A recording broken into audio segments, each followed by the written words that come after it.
नमस्कार मित्रों, आज कांग्रेस के सांवेर विधानसभा के सम्माननीय प्रत्याशी द्वारा भारतीय जनता पार्टी मध्य प्रदेश के प्रवक्ता श्री उमेश शर्मा जी के खिलाफ थाने में पहुंचकर एक प्रकरण दर्ज कराया है। भारतीय जनता पार्टी द्वारा अपने कार्यकर्ता सम्मेलन के दौरान एक नारा दिया गया था कि ये घड़ी है सांवेर के इम्तहान की, साधु और शैतान की। अब इसमें भारतीय जनता पार्टी ने तो कहीं पर भी किसी को भी साधु या शैतान की संज्ञा दी नहीं थी। हमारे यहाँ एक पुरानी कहावत है कि चोर की दाढ़ी में तिनका। जो चोर होता है वो अपनी दाढ़ी खुजालने लगता है। ऐसा ही सांवेर विधानसभा में भी हुआ कि जो अपने आप को शैतान समझते थे, जो अपने आप को शैतानियाँ करने वाला समझते थे, उन लोगों ने न्यायालय में, थाने में जाकर भारतीय जनता पार्टी के प्रदेश प्रवक्ता के खिलाफ आवेदन दिया और थाने ने, चुनाव आयोग ने आधारहीन आधार पर प्रकरण पंजीबद्ध कर लिया है। मैं आपके चैनल के माध्यम से यह आग्रह करता हूं सांवेर की जनता से कि सांवेर की जनता को तय करना है कि कौन साधु है और कौन शैतान है। और सौभाग्य से शैतान ने अपनी शिनाख्ती परेड खुद कर ली है। वे खुद बोलता रहे हैं कि हम शैतान हैं और इसलिए भारतीय जनता पार्टी ने जो विज्ञापन दिया था इसमें शैतान की उपमा हमारे प्रत्याशी के खिलाफ थी या कांग्रेस पार्टी के खिलाफ थी, तो उन्होंने जाकर भाजपा के प्रदेश प्रवक्ता के विरोध में जाकर आवेदन दे दिया। मैं उनसे कहना चाहता हूं कि पिछले विधानसभा के चुनाव में 1500 लोग निर्दलीय लड़े थे। बहुजन समाज पार्टी के लोग भी चुनाव लड़ते हैं, समाजवादी पार्टी के भी चुनाव लोग लड़ते हैं, अन्य दल के लोग भी चुनाव लड़ते हैं। उन्होंने तो अपने आप को शैतान नहीं समझा। आप अपने आप को शैतान समझकर थाने पहुंच गए।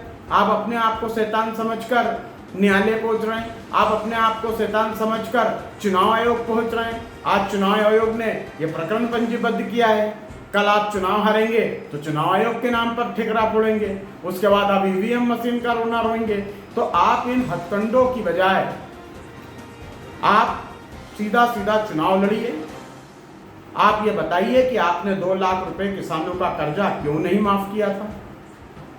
आप ये बताएं कि कांग्रेस पार्टी ने जो 5 रुपए दूध पर प्रोत्साहन राशि देने की बात की थी, आप उसे क्यों नहीं पूरा कर पाए।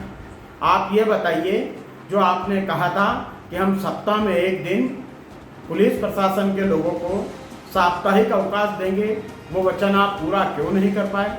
आपने, पार्टी ने पिछले विधानसभा के चुनाव में कहा था कि हम रोजगारों के लिए बेरोजगार नौजवानों को 4000 रुपये बेरोजगारी भत्ता देंगे, आप वे नहीं दे पाए।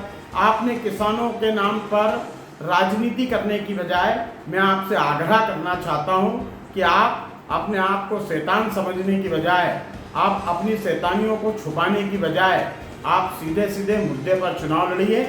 और जो साधु है और कौन शैतान है, इसका निर्णय सांवेर की जनता को करने दीजिए।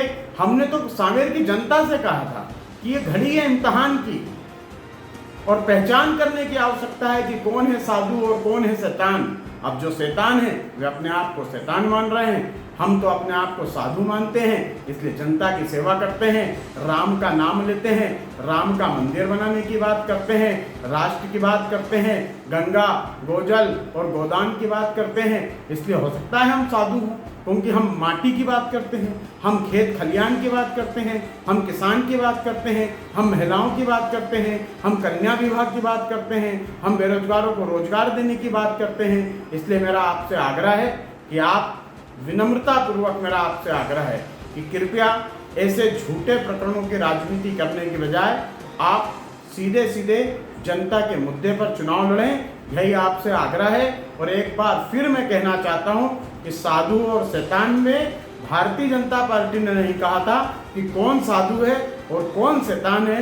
मैं फिर कहता हूँ कि जो अपने आप को शैतान मान रहा है, हो सकता हो वो शैतान हो, जब भी तो आदमी को लगता है। हमारे यहाँ बहुत सारी कहावतें चलती हैं, हमारे देश में बहुत सारे कहावतों के ये देश है। हमारे यहाँ मालवा में बहुत सारी छोटी छोटी कहावतें हैं, तो उन कहावतों के आधार पे हमने नारा बनाया। अब यदि उसमें कोई अपने आप को सच मान रहा है तो हो सकता है कि वे वैसी प्रवृत्ति के हों। तो मेरा आपसे आग्रह है कि आप अपनी शैतानियाँ पूरे सांवेर की जनता को बताएं और भारतीय जनता पार्टी के जो विकास के कार्य हैं उसके साथ सांवेर की जनता खड़ी है, शिवराज जी के साथ खड़ी है।